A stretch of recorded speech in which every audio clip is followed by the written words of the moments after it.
secret alien message for humanity. Do you wish that we show up? The original source of this information appears to be by Mr. Jean Ederman, now 49, of France, who evidently works in the field of aviation.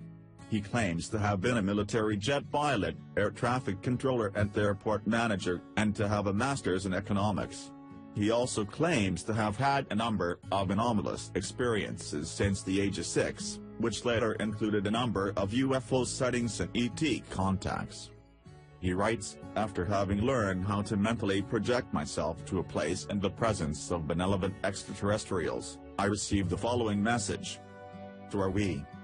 Neither your scientists nor your religious representatives speak unanimously about the unexplained celestial events that mankind has witnessed for thousands of years. To know the truth, one must face it without the filter of one's beliefs, however respectable they may be. A growing number of anonymous researchers of yours are exploring new knowledge paths and are getting very close to reality. Today, your civilization is flooded with the notion of information of which only a tiny part, the less upsetting one, is notably diffused. What in your history seemed ridiculous or improbable has often become possible, then realized, in particular in the last 50 years. Be aware that the future will be even more surprising. You will discover the worst as well as the best.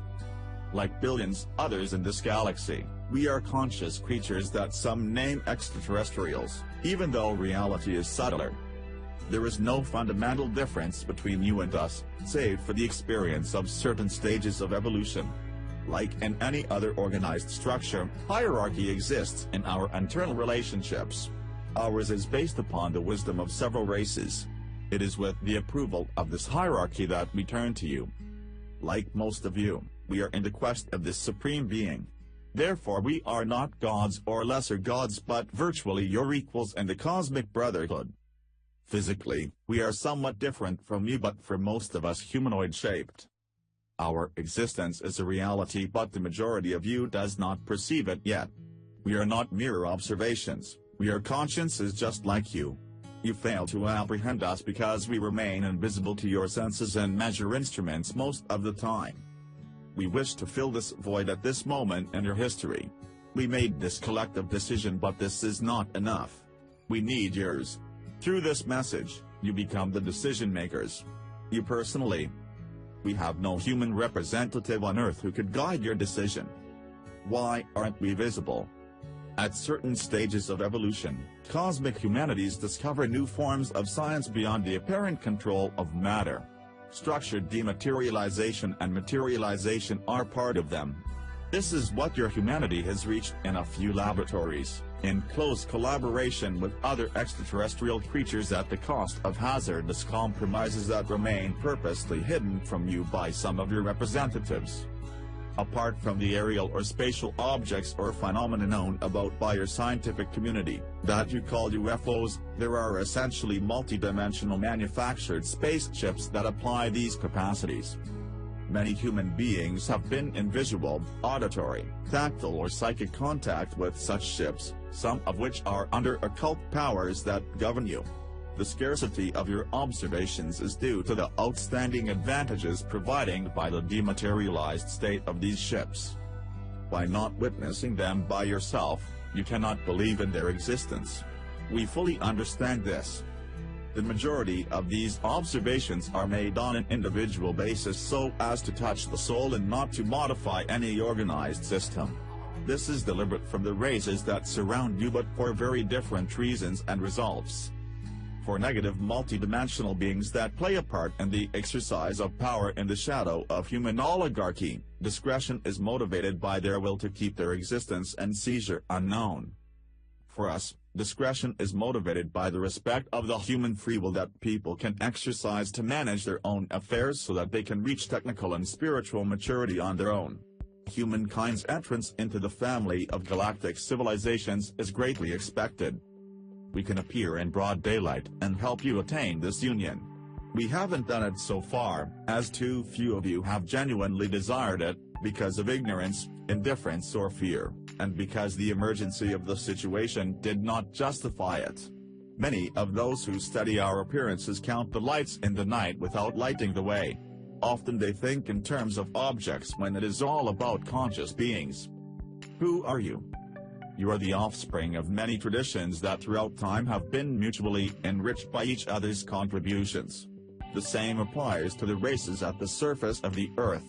Your goal is to unite in the respect of these roots to accomplish a common project. The appearance of your cultures seems to keep you separated because you substitute it to your deeper being. Shape is now more important than the essence of your subtle nature. For the powers in place, this prevalence of the shape constitutes the ramparts against any form of jeopardy. You are being called on to overcome shape while still respecting it for its richness and beauty. Understanding the conscience of shape makes us love men in their diversity.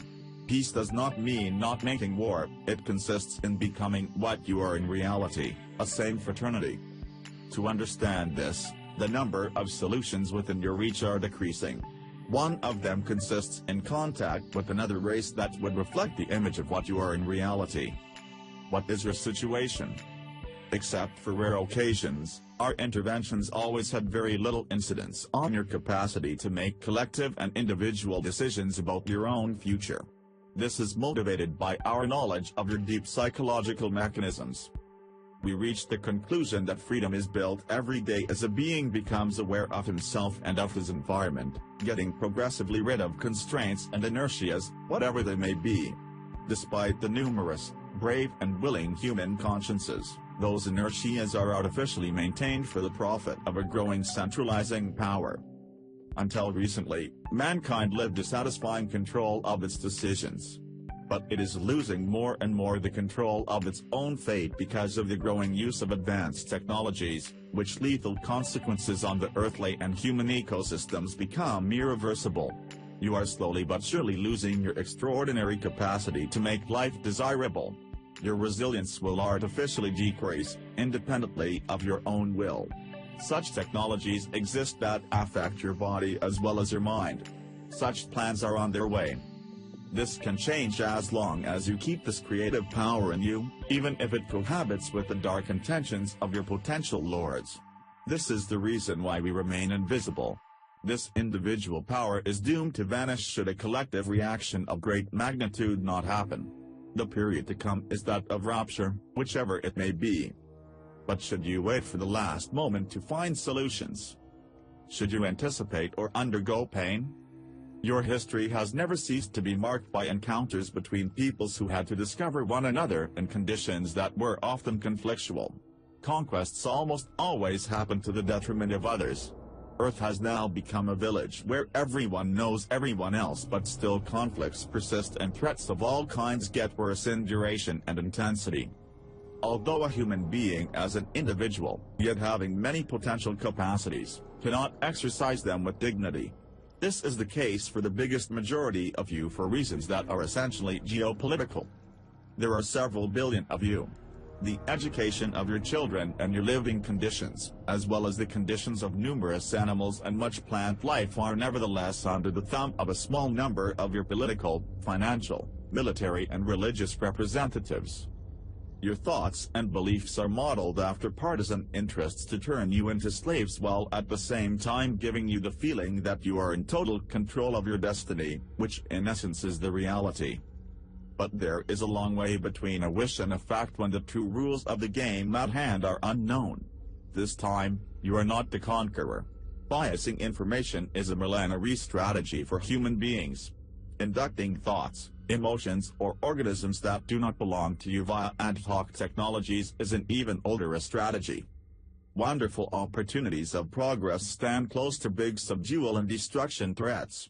These dangers and opportunities exist now. However, you can only perceive what is being shown to you.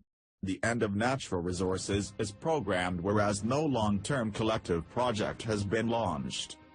Ecosystem exhaustion mechanisms have exceeded irreversible limits. The scarcity of resources and their unfair distribution, resources which entry price will rise day after day, will bring about fratricide fights at the large scale, but also at the very heart of your cities and countryside. Hatred grows bigger, but so does love. That is what keeps you confident in your ability to find solutions. but the critical mass is insufficient and a sabotage work is cleverly being carried out. Human behaviors, formed from past habits and trainings, have such an inertia that this perspective leads you to a dead end. You entrust these problems to representatives, whose conscience of common well-being slowly fades away in front of corporatist interests. With those difficulties, they are always debating on the form but rarely on the content. Just at the moment of action, delays will accumulate to the point when you have to submit rather than choose.